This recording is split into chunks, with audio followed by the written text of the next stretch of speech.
حضرت بایزید بستامی کہتے ہیں کہ میں نے اپنی ماں کے آگے ہاتھ جوڑے، میں نے کہا امی تجھے راضی کروں یا رب کو راضی کروں؟ تو اپنے حق مجھے معاف کر دے، اللہ کو میں راضی کر لیتا ہوں۔ ماں نے کہا جاؤ پتر میں اجازت دیتی ہوں۔ گئے جنگلوں میں، ذکر و فکر میں لگے رہے، تنہائی میں اس کو یاد کرتے رہے، دن رات ذکر کے چراغ روشن رکھے۔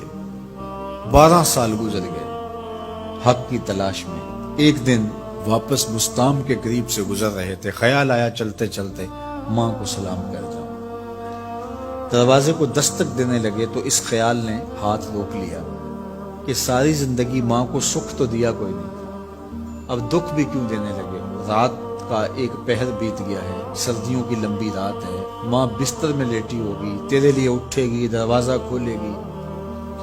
دروازے کے ساتھ ہی لگ کے بیٹھ گئے اور ساری رات کاٹ گئی اس خیال سے کہ ماں کو تکلیف نہ ہو۔ جب سحری کا وقت ہوا تو اندر سے جو نالی آتی تھی اس نالی سے پانی آیا، سمجھ گئے میری ماں تہجد کے لیے اٹھی ہے اور وضو کا پانی ہے، تو فوراً دروازے پہ دستک دی۔ اندر سے آواز آئی بیٹا بایزید میں ابھی آئی۔ مائیں بیٹوں کے دستک کے انداز سے جان لیتی ہیں یہ کس بیٹے کے ہاتھوں کا لمس ہے۔ 12 سال کے بعد آئے، دستک دی، کہا بیٹا بایزید میں ابھی آئی۔ ماں کی تو نگاہیں ہی دروازے پہ رہتی ہیں۔ اللہ اکبر۔ کہتے ہیں کہ ماں نے دروازہ کھولا، 12 سال جنگلوں کی خاک چھانتے بیت گئی تھی۔ پراگندہ صورت، بکھرے ہوئے بال، پھٹے ہوئے کپڑے۔ میری ماں کی جب نگاہ میرے پہ پڑی تو اس کی چشمان سے موٹے موٹے آنسو ٹپکنے لگے اور اس نے ایسے ہاتھ پھیلا کے کہا مالک میرا بیٹا بایزید تیری طلب میں نکلا تھا، تو نے ابھی تک اسے اپنا قرب نہیں دیا؟ حضرت بایزید بستامی کہتے ہیں 12 سال کی ریاستوں سے جو کچھ نہیں ملا تھا ماں کے اٹھے ہوئے ہاتھوں سے مل گیا۔ میں نے کہا مالک میں تجھے کہاں ڈھونڈ رہا ہوں، تو کہاں موجود ہے؟ تو ماں باپ کی رضا اللہ کی رضا کا دروازہ کھولتی ہے۔ جن لوگوں کے ماں باپ ناراض ہیں اور وہ جا کے پیر صاحب کی خدمت کرتے ہیں اور میاں ماں کے قدم چومو، باپ کی ٹانگیں دباؤ، ان کی خدمت کرو، تمہارے پہلے مرشد وہ ہیں، ان کو راضی کرو، پھر کسی شیخ کامل کی صحبت میں آنا، دیکھو کیسے دل کی بند کھڑکیاں کھلتی ہیں۔ ایک مرشد تو ناراض کر آئے اور دوسرے مرشد سے تمہیں کیا ملے گا؟ تو راستہ یہیں سے کھلے گا۔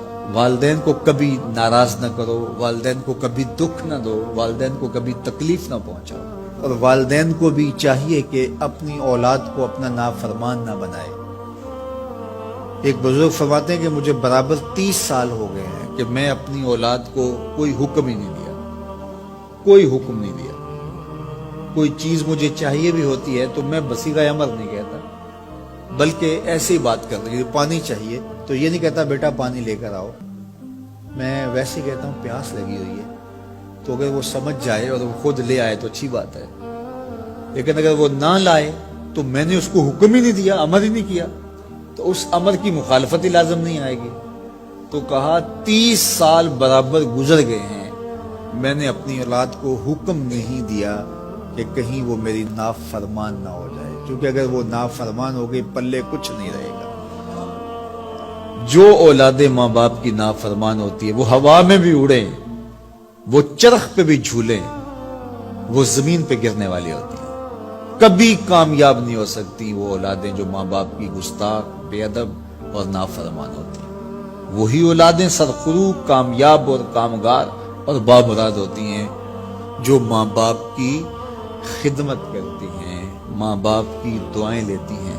وہ ایک بچہ ماں باپ کے پاؤں دبا رہا تھا تو ایک بچہ ایک بر اعظم میں، دوسرے بر اعظم میں، تیسرے بر اعظم میں بڑے بڑے کاروبار کر رہا تھا، تو کوئی اس کا دوست ملنے آیا، اس نے کہا کہ اس نکمے کو بھی کہیں بھیج دو، فلاں جو ہے وہ یورپ میں ہے، فلاں امریکہ میں ہے، وہاں اتنی بڑی کمپنی اس نے کھولی ہوئی ہے، اس نکمے کو یہاں بٹھایا، اس کو بھیج دو، یہ تو نکمہ کسی کام کا نہیں۔ کہا یہ نکمہ ہی تو میرے کام آ رہا ہے، کہ نکمہ ہی تو میرے کام آ رہا ہے۔ تو اولاد خوش نصیب ہے کہ اپنے ماں باپ کی خدمت کرے اور ان کے ساتھ حسن سلوک کرے۔